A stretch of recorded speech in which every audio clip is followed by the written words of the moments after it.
14장 1절서부터 18절의 말씀이 되겠습니다.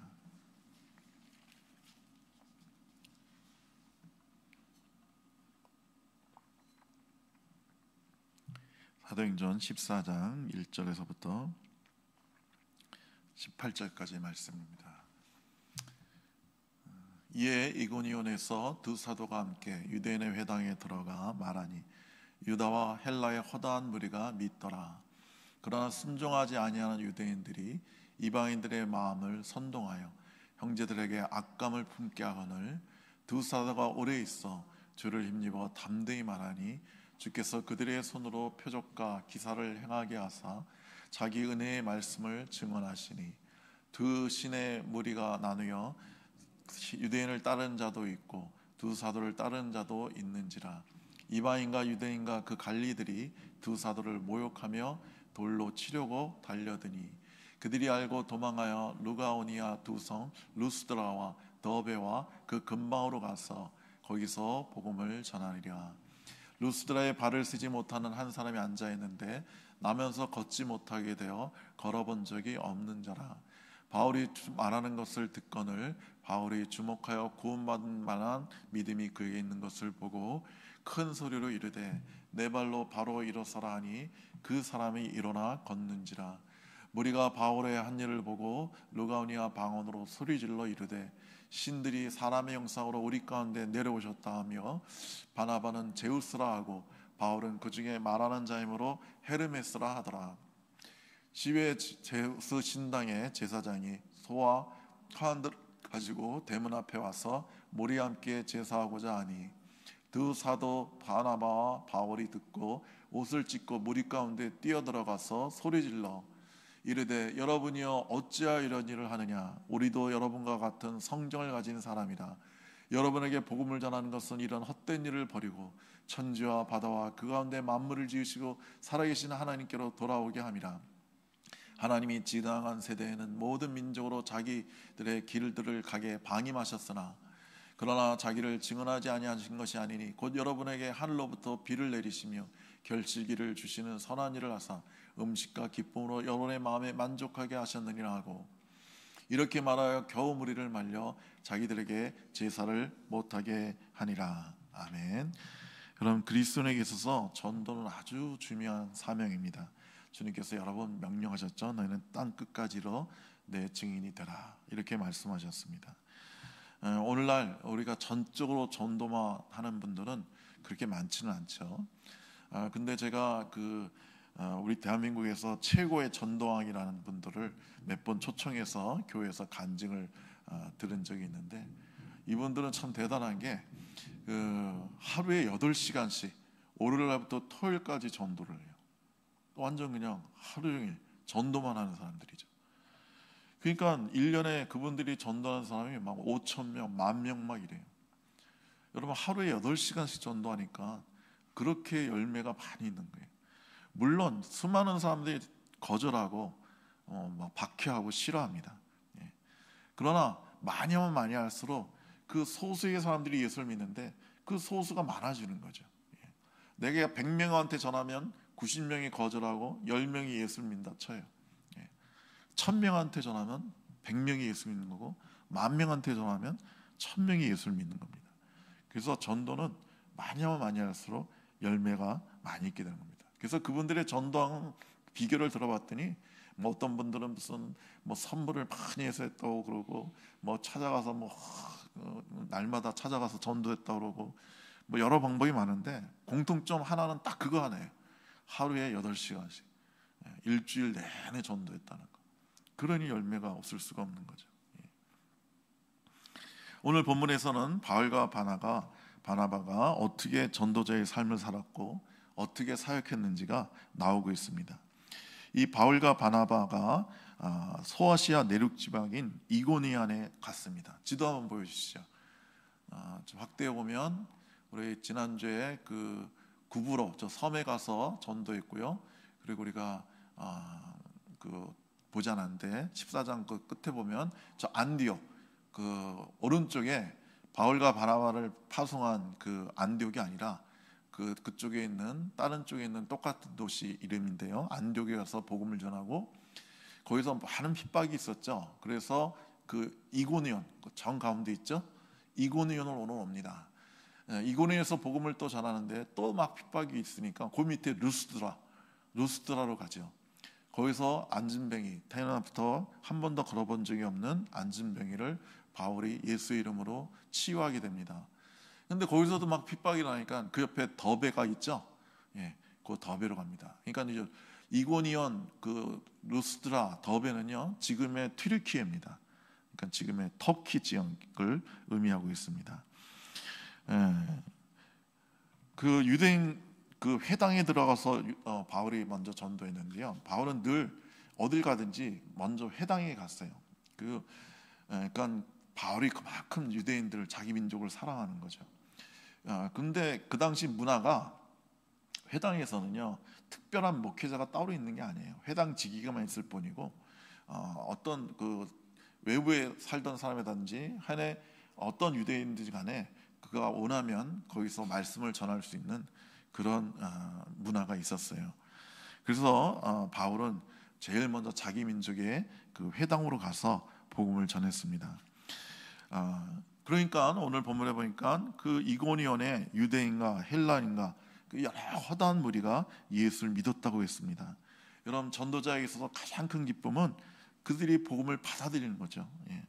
그들이 복음을 받아들이고 예수를 믿을 때 우리에게 가장 큰 기쁨이 되는 것입니다. 그런데 항상 그런 좋은 일만 있는 게 아니라 이제려 보니까 전도자를 아끼는 순종치 않는 유대인들과 이방인들이 있었어요.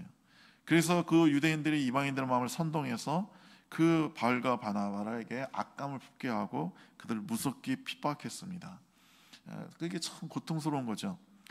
그러나 이런 고통은 언제나 있는 겁니다. 우리가 복음을 전할 때 다 예수 믿지 않아요. 극소수의 사람만 예수 믿고 대부분은 거절하고 핍박하고 욕을 하고 그렇습니다. 그런데 3절에 보니까 두 사도가 오래 있어 주를 힘있게 담대히 말하니 주께서 저희 손으로 표적과 기사를 행하게 하시고 자기 은혜의 말씀을 전파하셨다, 이렇게 말하고 있습니다. 이것을 좀 더 자세히 보면요, 두 사도는 이런 어려운 반대에 부딪히고 복음을 전하기 어려운 상황에 있었음에도 불구하고 오랫동안 거기에 머물면서 주님을 증거하고 주님을 높였습니다. 여러분, 전도자는 어떤 어려운 상황이 부딪혀도 그냥 쉽게 후퇴하면 안 됩니다.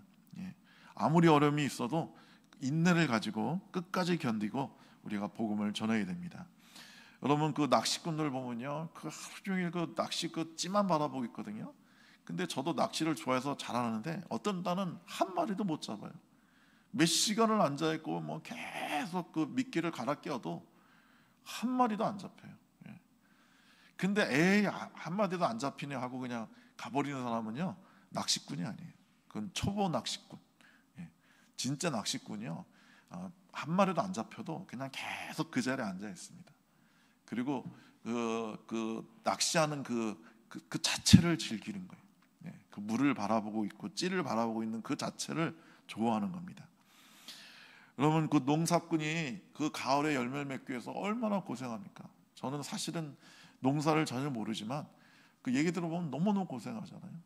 제가 그 사과 농사는 대구에 그 경상도 예천인가 가봤는데 거기서 그 사과 농사하는 그 자매가 그 자기는 이제 다시는 그 사과 농사 안 짓는다는 거예요. 자기는 사과밭은 쳐다보기도 싫대요.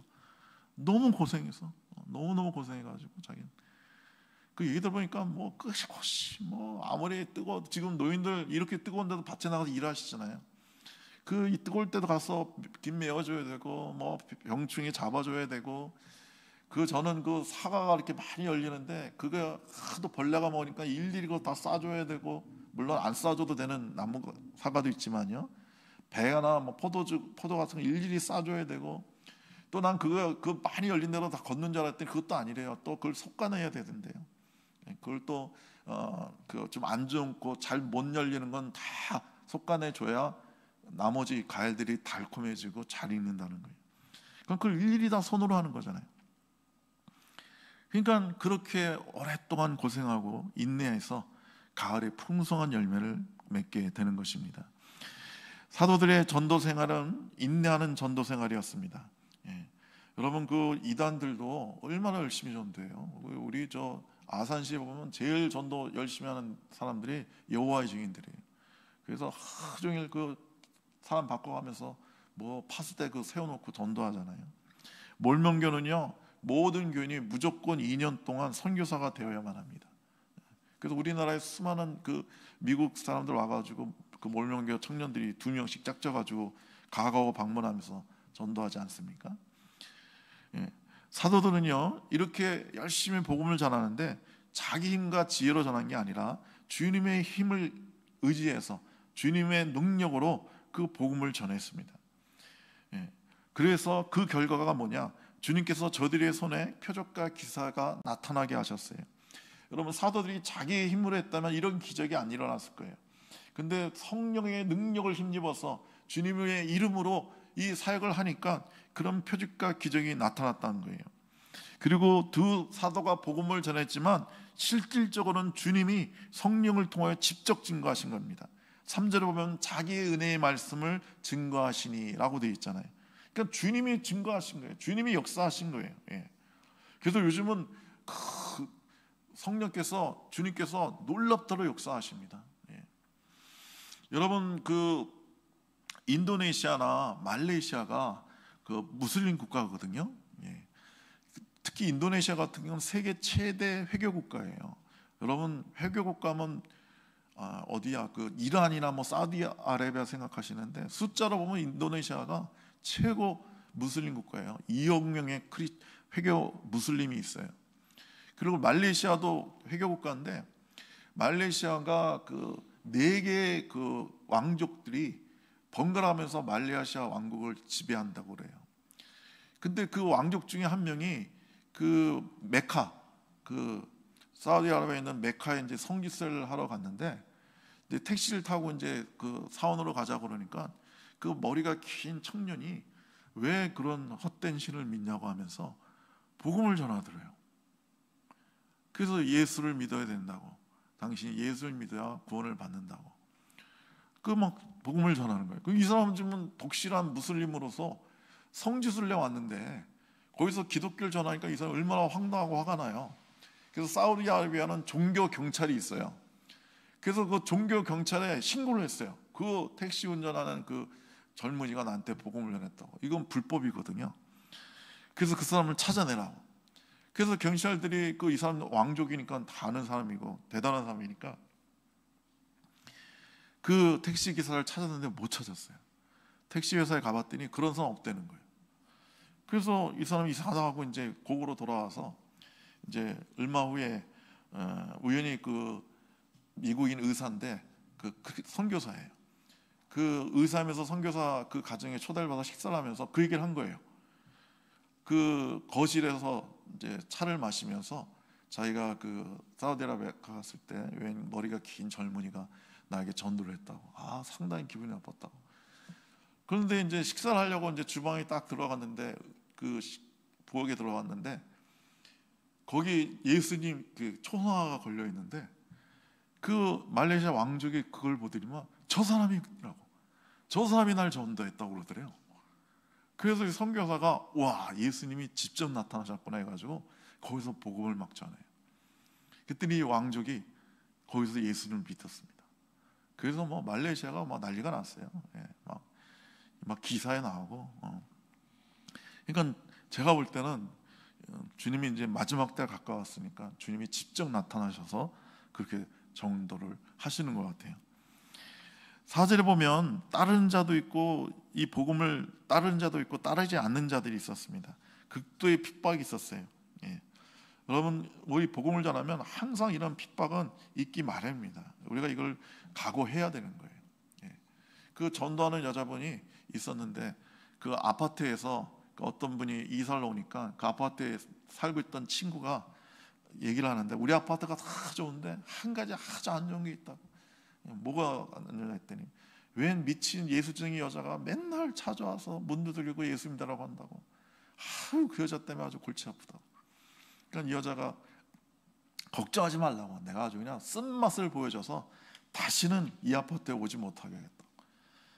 그래가지고 아니나 다를까 집에 있으니까 그 전도자 그 부인이 문을 들이면서 예수를 믿으라고 전도를 하는 거예요. 근데 이 사람이 대짜고짜 다시는 오지 말라고, 그리고 막 소리 지르고 문을 꽝 닫아버렸어요. 오면 내가 그때는 본때를 보여주겠다고. 그랬더니 그 다음날 또 역시 왔더래요. 그래서 물을 한 바가지를 준비했다가 물을 그냥 확 뿌려버렸대요. 그런 모욕이 어디 있어요? 물을 확 뿌려버렸대요. 그래서 이제 이게 이제 다시는 안 오겠지 했더니 그 다음날 또 왔더래. 그래서 또 물을 떠다가 확 부어버렸대요. 그래서 이제는 안 오겠지, 이게 미치지 않고서야. 근데 그 다음날 또 왔더래. 그리고 이 전도는 하도 그 집에서 물을 바가지를 이렇게 뿌리니까 나중에는 아예 오비를 입고 가셨대요. 왜냐하면 옷이 젖으면 그 다음 주 전도하기 어려우니까. 그래서 오비를 입고 문을 두들긴 다음에 물바가지 이렇게 씌우려고 이렇게 준비를 하고 있는데, 그날은요 문을 열더니 그 여자가 무릎을 딱 꿇더니만 보니까 이게 사람은 이렇게 계속 볼 수 없다고. 이게 보니까 당신이 말한 대로 하나님이 살아계시지 않으면 인간은 이런 일을 할 수가 없는 것 같다고. 그러니까 당신이 날 전도하든지 뭐 잡아먹든지 알아서 하라고. 그래서 그 사람이 물바가지 던지던 그분이 예수를 믿게 됐고요. 그 전도한 그분의 오른팔이 됐대요.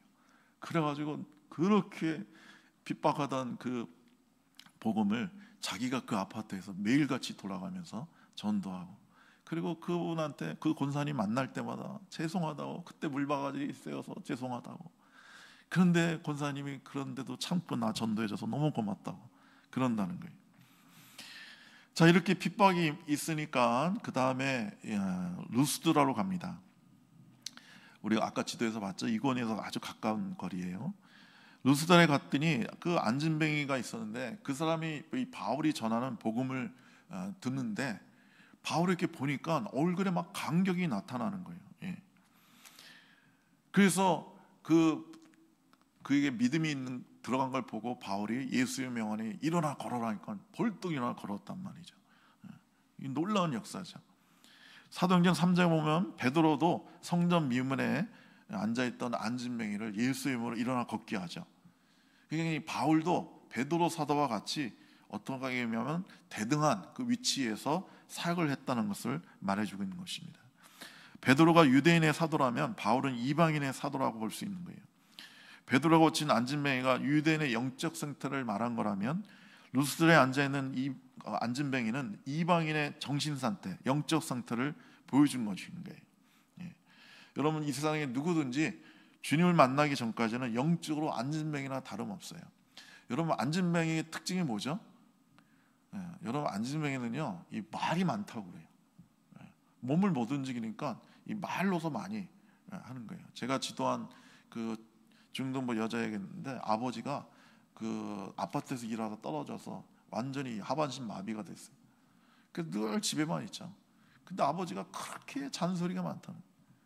끊임없이 잔소리를 한대요. 그래서 이 아이가 그것 때문에 너무 스트레스 받고 뭐 아버지가 막 너무 자기는 싫다는 거예요.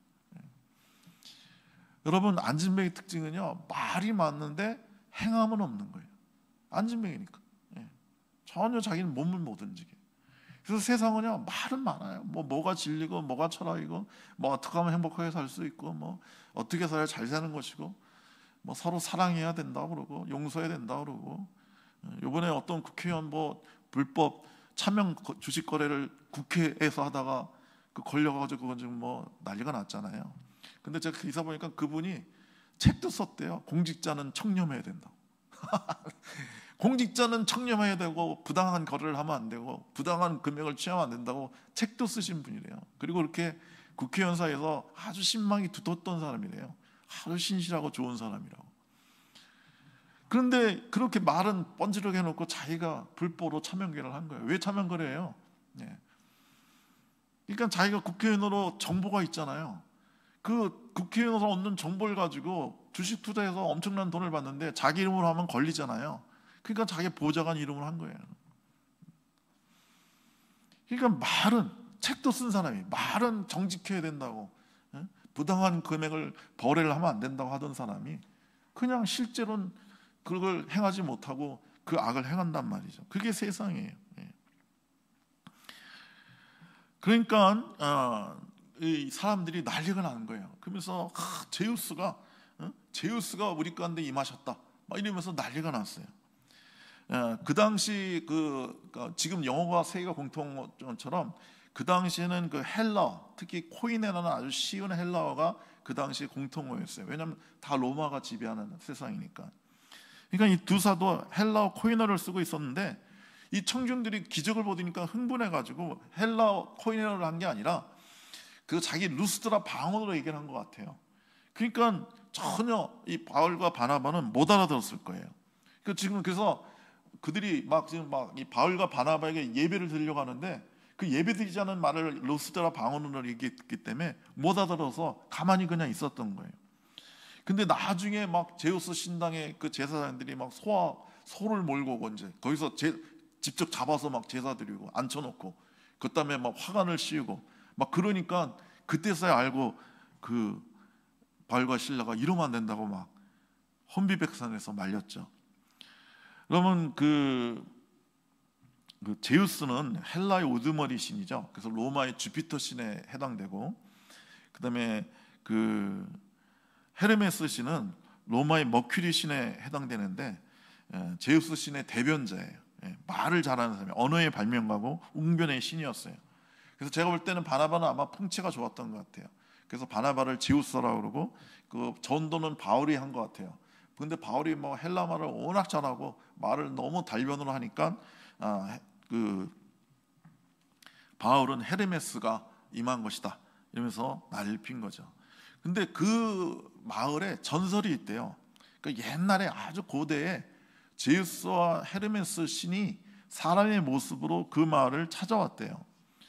근데 아무도 그들을 영접하지 않고 그들을 박해하고 핍박했대요. 그런데 빌레몬스하고 바시우스라는 두 형제가 그 신들을 자기 집으로 모셔서 극진히 대접을 했다는 거예요. 그래서 제우스와 헤르메스가 이 두 형제를 축복해서 그 집이 신전이 되게 하고 제우스 신전이 되게 하고 그 사람들은 제우스 신전의 제사장이 되었다고 해요. 그리고 그 사람들이 죽은 다음에 그 두 큰 나무가 제우스 신전에서 자라나기 시작했는데 그게 바로 이 두 형제의 화신이라고 사람들은 믿었던 거예요. 그리고 그 제우스와 헤르메스를 영접하지 않았던 그 마을 사람들은 홍수로 다 멸해버렸다는 그런 전설이 있어요. 그러니까 그 전설이 기억나가지고 제우스하고 헤르메스가 두 명이니까 바울과 바나바 두 명이니까 또 우리 마을에 사람의 모습을 입고 왔다. 왜냐하면 만진병을 고치는 건 이건 신만이 할 수 있는 일이라 생각하고 그 난리 법석을 치웠던 거죠. 그 제우스 신당은 성문 밖에 있었습니다. 이 제사장이 바울과 바나바를 신으로 제사를 드리고 했는데, 근데 제가 볼 때는 이 제사장들이 정말 신으로 여겼을까요? 제가 볼 때는 사람들은 그렇게 여겼다 치더라도 제사장들은 제가 볼 때는 안 믿었을 가능성이 많아요.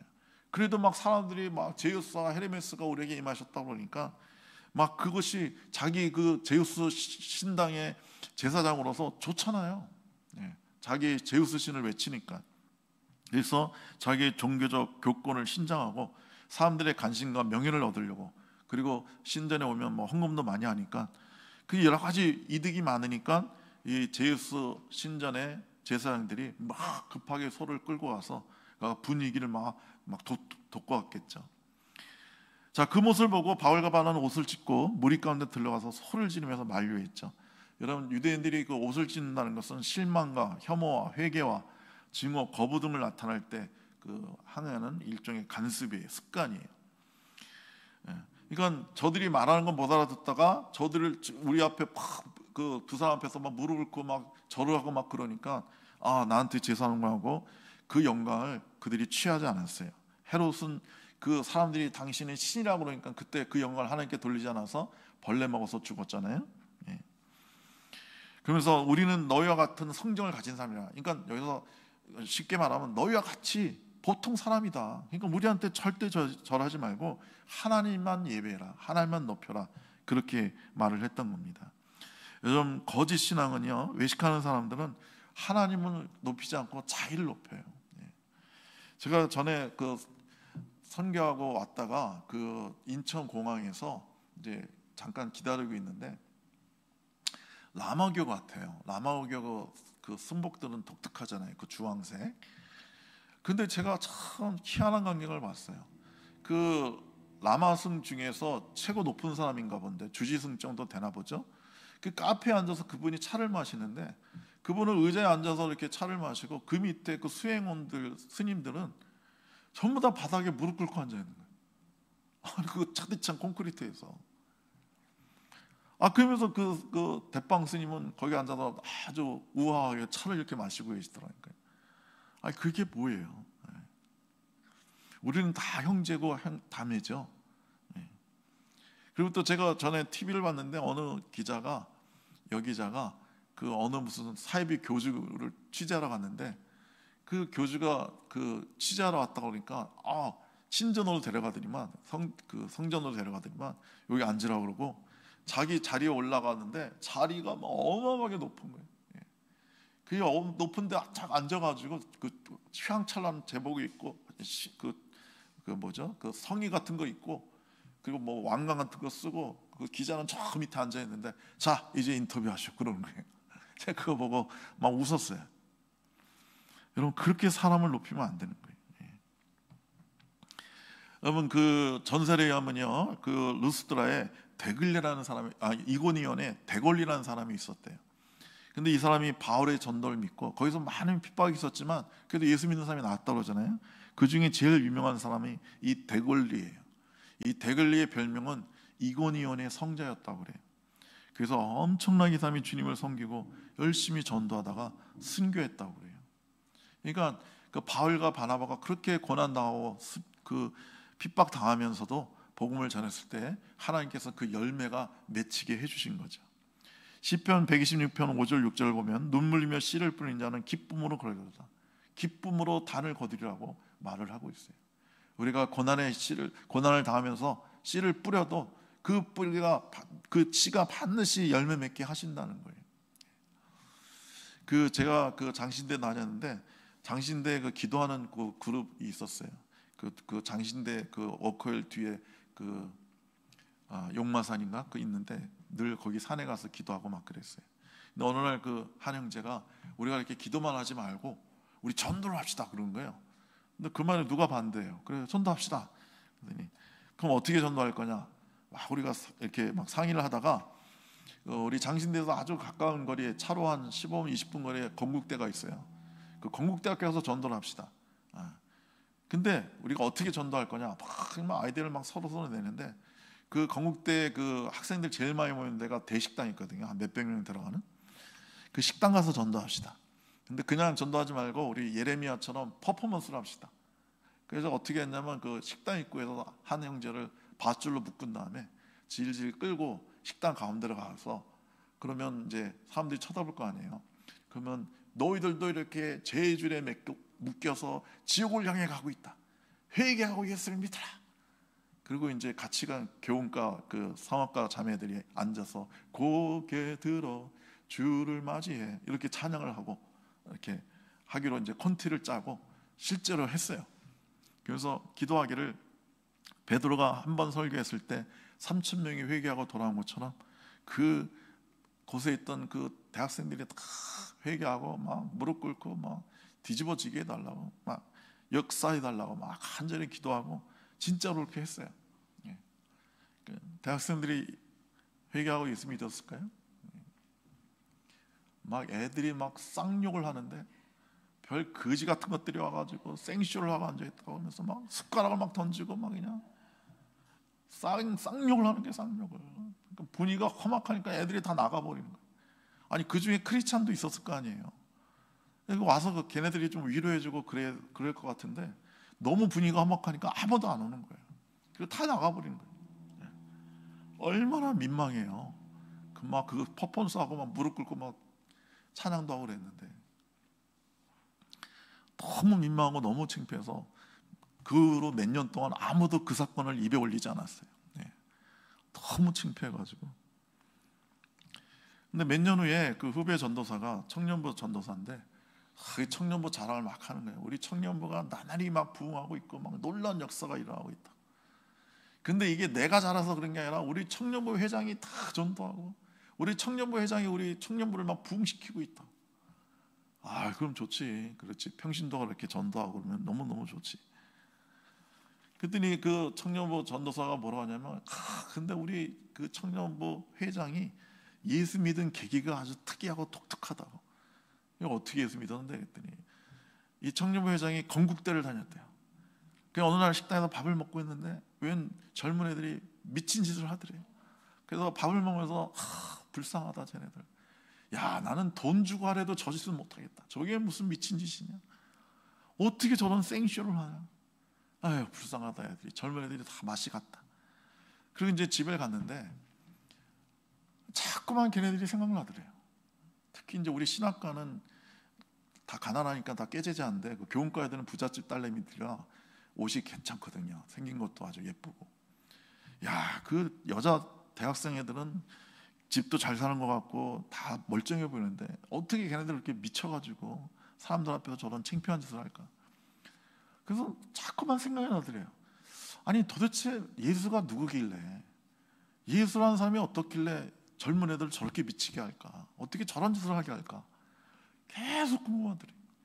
그래서 그 주에 교회 나갔대요. 자기가 그 예수가 누군지 한번 알아보려고 평생 처음 교회를 갔대요. 거기서 예수를 만난 거예요.